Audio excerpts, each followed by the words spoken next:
around the whole creative space. And I remember we had trouble trying to bring on board the Grammys.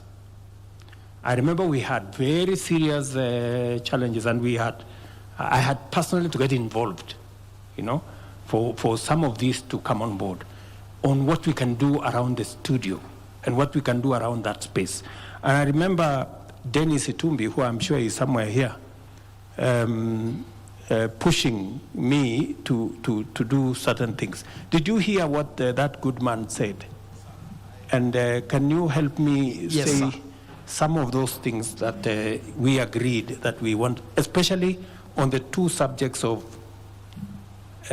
intellectual property and piracy?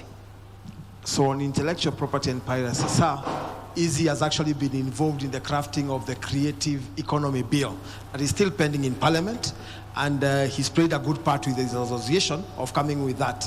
And that is a key part in that Creative Economy Bill with a few amendments, and he's in the working group. So in fact, the challenge will be back to him to ensure that he helps us to ensure that we get it back and good and going. However, he's raised two key issues, both, if you allow me to respond to him. Yes. The first one is on the commerce of the creative economy. The president went to the USA and interacted, including with Hollywood stars at Tyler Perry Studios. And one of the things that the president is now working on is for a space for the creative economy. We all appreciate that Nairobi on Sundays has become an open theater where people actually shoot everything. In fact, ahead of Easy there is a gentleman from Grammy Awards, and there's also something there you are doing around the Grammy Awards for Africa.